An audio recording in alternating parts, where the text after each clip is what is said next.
Yet he was the one appointed by the Biden administration to try to put their chief political opponent in jail. Biden's attorney general personally approved a raid on a former president's home despite strenuous opposition by career DOJ officials and by the local field office that would normally have had jurisdiction. Alvin Bragg, who campaigned by boasting he'd prosecute Donald Trump, was joined by the #3 official in the Biden Justice Department.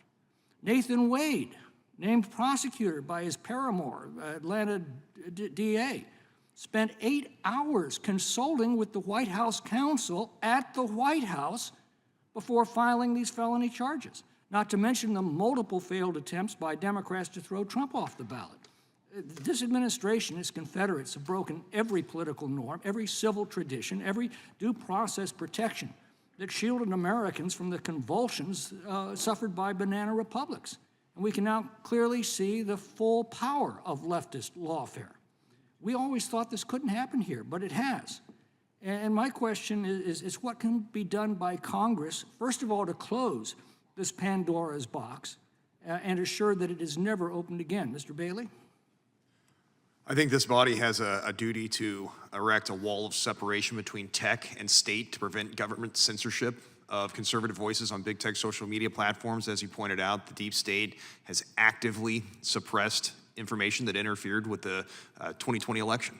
I think that will continue to happen as we move into 2024. And I think the distinguished member is absolutely right that we've got to stop looking at lawfare in terms of trees and start seeing the forest for what it is. It's censorship, it's civil suits, it's President Trump being unconstitutionally stricken from the ballot in states, it's now criminal charges. It's the turning of the most terrifying powers that government possesses against its own citizens to influence elections. And this has been going on now through several cycles, and now it's getting to a whole new level. Mr. Traynor?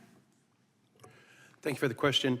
I think it really comes down to the fact that we have to get away from allowing government to be the weapon to interfere in political participation. How do we do that? I had the opportunity last year to testify before the House Administration Committee on this very issue of how complaints are filed with the Federal Election Commission and used to do nothing but go investigate political opponents under the guise of the federal government conducting a legitimate investigation, and they ultimately turn out to be nothing at all. In fact, the most infamous one that I talked about was a gentleman who spent $348 on a Facebook page. The allegation against him was that he had spent $23,000 on a Facebook page, and he spent 3.5 years being investigated. Right, and word gets out to anybody else, don't even go near the political process because you will expose yourself to this kind of liability. I know Tea Party volunteers who today won't go near politics for fear of invoking the harassment of the IRS. What really frightens me is what happens to our country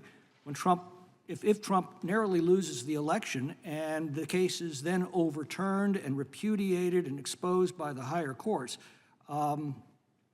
That could tear our country apart. Ms. Foley, final word?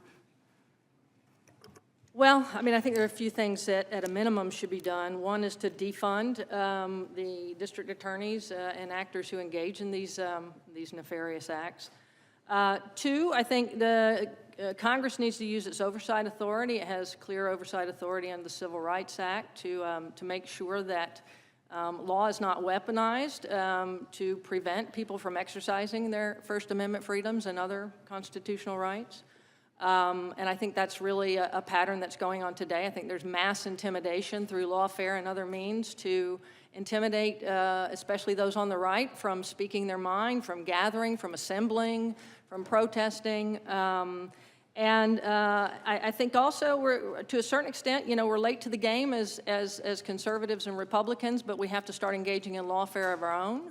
I think there's various ways, for example, that Mr. Trump, if he wants to. Well, my time is up, but I hope we don't do that. We must never allow the left to become our teachers. Well, but there's good lawfare and there's bad lawfare. The time of the gentleman has expired. The gentlelady from California is recognized for 5 minutes.